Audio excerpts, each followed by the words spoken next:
Welcome to Balance and Beyond, the podcast for ambitious women who refuse to accept burnout as the price of success. Here, we're committed to empowering you with the tools and strategies you need to achieve true balance, where your career, relationships, and health all thrive, and where you have the power to define success on your terms. I honor the space you've created for yourself today. So let's take a breath and dive right in. Don't go part-time. I know you think it might be the answer to getting better balance and stopping burnout and looking after your health, but I promise you, unless you put some specific strategies in place, it is only going to make things worse.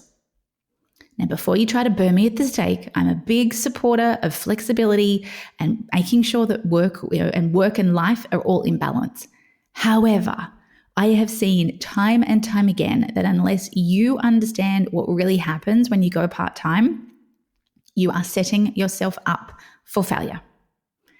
Now, the reason most people want to go part-time is they feel like life is completely out of whack. Working too much, crazy hours, too much stress, overwhelm, your relationships with kids breaking down, same goes for relationships with partner, no time for you, health suffering. And in all of this mess, it feels like the only option, the only thing that can really give is work. The kids don't go back.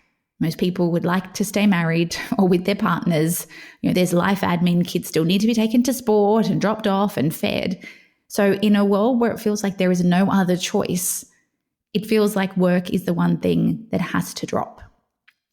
Now, in my experience, there are 5 key reasons why part-time is not going to work for you.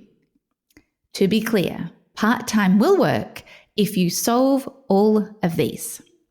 So I'm going to run you through these 5 reasons why I have seen time and time again, countless reasons and examples about part-time doesn't work. So let me share them with you. Now, to clarify, when I say doesn't work, what I mean is that it's not working for you.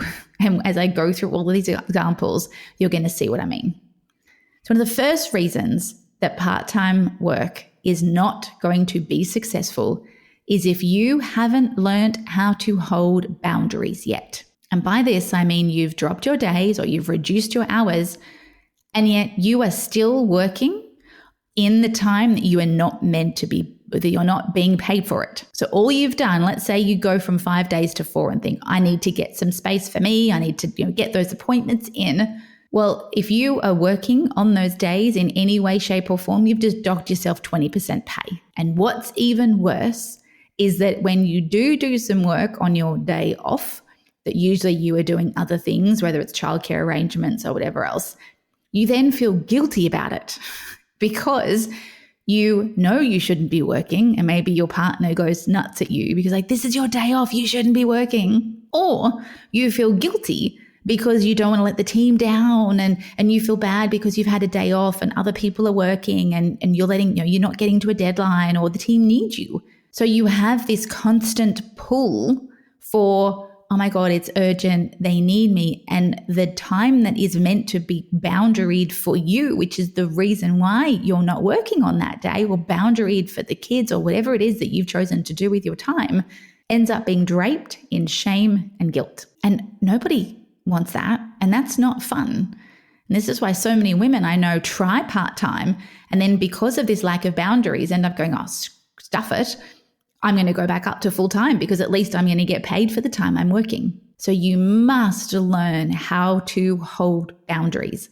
And really importantly, you also must learn how to not feel guilt around your decisions. Whatever you've chosen, however you want to structure your work time, hours, locations, whatever it is, you've got to be strong enough to know who you are and to say no in the times that you're not working. A second reason that part-time doesn't work, and you'll start to see that all of these are going to stack on one another, they all work together, is you haven't learnt to disconnect yet. That even though you might not be working on a day when you are not technically paid to work, you're thinking about it on your day off. And once again, you beat yourself up And then let's say that you've got kids around you or you're picking them up. You then yell at the kids because somebody from work contacts you who technically shouldn't have. You're angry at them for putting an unreasonable demand on you and for then having to get on your laptop when you shouldn't. Let's say you go and do the work because you don't have any boundaries, and then you're thinking about it for the rest of the day. I often call this emotional pollution, when the thinking just follows you, and maybe it's the resentment or it's the anger or it's the frustration that so-and-so was meant to do it and now it's left to me. And even if you're not doing the work, like, right, no, I'm not going to do it till Monday. They can wait. We're not changing lives here. We're not saving lives. You think about it all day. You think about it all weekend. And you worry and you stress and the overwhelm. And on Monday, the first thing I'm going to do is this. And this is what I'm going to say to that person about my boundary. And then what happens is the kids come home from school and drop a water bottle in the hallway. And you absolutely lose it at them because you're still thinking about work and you haven't understood your emotions enough and you're not emotionally aware, so that you, in essence, vomit your emotions over anybody who happens to bump into you. And this is when we're carrying work with us and we don't know how to be present and enjoy this day off, whether it's a day off to spend with children, whether it's a day off to spend with family, or even sometimes a day off for you. When we aren't holding boundaries and we haven't learnt to disconnect, another reason that part-time doesn't work is because you haven't learnt to focus yet. When most people I know drop a day, it's pretty rare that their workload drops by anything close to 20%. And this is another piece that we'll come to. And what often happens on those days is that they usually pick up other stuff because they've got, quote unquote, more time. Whether it's having a child not in daycare, whether it's they're going to help out, maybe they're part of them not working is they want to volunteer their time. So they pick up more stuff. Or from a relationship perspective, it's like, look, I'll go part-time because we're not coping as a family, and I'll take the dog to the vet and I'll do the groceries. And so they're going and doing all these extra things when work hasn't dropped. And while their perfectionist is still ruling the roost, and if they don't know how to tame their procrastinator, they will spend this day and others jumping from task to task and then feeling even more behind because now they've got even more stuff on. And so the idea is that, if you've dropped your hours in whatever capacity, all right, well, I'm only going to work 4 days and I've got 3 to focus on the family or on me. But if you're not able to disconnect and then learn how to focus on you and either get the stuff that you need to get done from a life admin perspective or whatever it is that you're doing, well, everything is going to bleed. And you're going to have this crazy pollution where all you've now done is you've got 4 days worth of, let's say you're working 4 days, you've got 4 days worth of tabs open from work. And now you've got 3 days of tabs of personal stuff. Maybe you're renovating, maybe you've got, medical stuff you've got to do. And so you have disappointment and that. And you cannot get it all done. And so your focus is completely dispersed, and then you end up running around like a headless chicken. And that is not the idea of part-time work. Part-time work is meant to be about balance. But just because you have more time doesn't mean that you should allow everything to take longer. So this is why focusing is a really, really important skill that you must develop if you want to be successful in any kind of reduced hours. I mean, generally, this is just a life skill that we need anyway. Now, we talk about boundaries, disconnection, and focus. One of the other pieces that I have found must be in your toolkit and really must be embodied in you is you must have unshakable confidence if part-time is going to work. And where I see this rear its ugly head is people feel like because they've got flexibility, well, I've got to prove that I've still got it. I've got to prove that my output isn't going to suffer. I'm going to prove that I'm still, a senior, or I can delegate and I'm on top of things. And so these women, because you don't have unshakable confidence, lean in to feeling like they have to get more stuff done and thinking that doing more is going to make them feel better. They're so focused on everybody outside of themselves without having what I call inside out confidence or unshakable confidence, that they actually get into a spiral of eroding their confidence. So if your confidence is based on how much you can get done, well, then when you can't do enough, you don't feel good. If your confidence is based on what somebody says about you or feedback that you get, well, if they can give it to you, they can take it away. And so you might have a bad meeting or something doesn't go the way you wanted or a project you're running goes off the rails. Well, now you start shaking because, I've got to do more. And then you dive in and you do more. Unshakable confidence is not related at all to how many hours you work or how much you get done.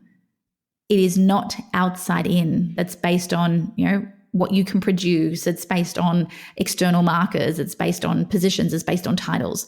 It has to be built from the inside out so that you don't feel like you have to prove yourself, so that you don't feel incredibly grateful for the flexibility. And so that's okay. I'll come to this meeting on Friday when I'm not meant to be working. No, from a place of unshakable confidence, you say no. From a place of unshakable confidence, you are able to hold these boundaries. So once again, these all stack together.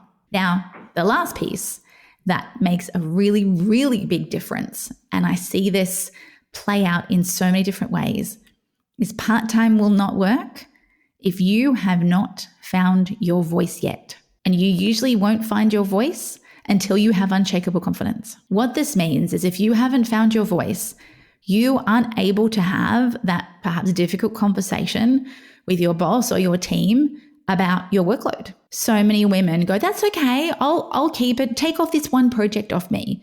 But then because they're still yes people, they still say yes to other things. And so their workload ends up being just as big. And now they're doing a full-time role in 4 days and just getting docked 20% for it. And they don't have the ability to speak up and ensure that the structures are set up well for success for them. So by this, I mean, what are your new KPIs? What are your targets? What are the check-ins you've got with your team or your manager about is this working or is this not? Have you got a lot of clarity on when you're in the office versus when you're not, about what you're on, about what you're off? What meetings are you prepared to take? What are your boundaries around phone calls or meetings on your days off? What does urgent mean? How do people escalate these things to you? Have you found your voice and said to a project that schedules a critical meeting on a Friday, sorry, I'm unavailable on that day? Have you told everybody that you won't be responding to emails? Or because you don't have boundaries, you respond to them anyway? So you train them how to treat you.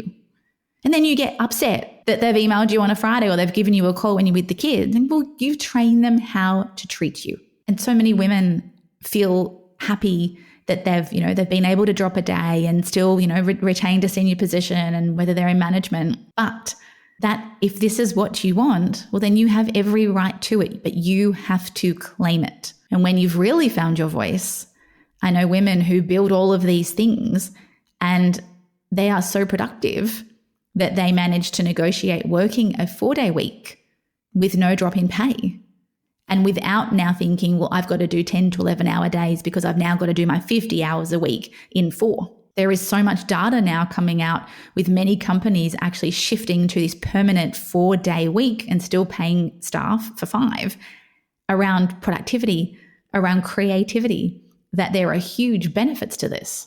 But if you aren't focused, if you are still procrastinating, if you are still being a perfectionist, well, then this isn't going to work for you. If you can hand on heart say, I've got strong boundaries, I have learnt to disconnect. I know how to focus. I'm not going to fall victim to procrastination. I completely back and believe in myself. And I mean, not just in the meeting, but I mean, you're not beating yourself up. I mean, you're not second guessing yourself. You have access to your intuition. And with all of this, you can find your voice. You can deliver the zinger. You can say that piece. However, I see too many women that don't know how to do these things and don't know how to put these strategies in place because of a lot of beliefs and a lot of inherent lack of worthiness. So it's only once you can build all these things up. And as you can see, these all are going to work together. If you can't learn to focus, well, then you're not going to be able to set your boundaries. You need to disconnect as part of your unshakable confidence. This is this crazy soup of wonderful things that as women we get to work on. So if you are considering going part-time, if you've been banding around the idea, I want you to have a really hard look at yourself and make sure that you are able to tick all of these boxes. And if so, you're going to have a wonderful whatever time you've selected off for you. If not, it's time for a really good heart-to-heart and a really good understanding of where now you need to put your energies, what support you need, so that if you are making this decision, you are making it with the best chance of success. However long you're working, I wish you all the best. Thanks for joining us today on the Balance and Beyond podcast. We're so glad you carved out this time for yourself. If you enjoyed this episode, please share it with a friend who might need to hear this today. And if you're feeling extra generous, leaving us a review on your podcast platform of choice would mean the world to us. If you're keen to dive deeper into our world, visit balanceinstitute.com to discover more about the toolkit that has helped thousands of women avoid burnout and create a life of balance and beyond. Thanks again for tuning in, and we'll see you next time on the Balance and Beyond podcast.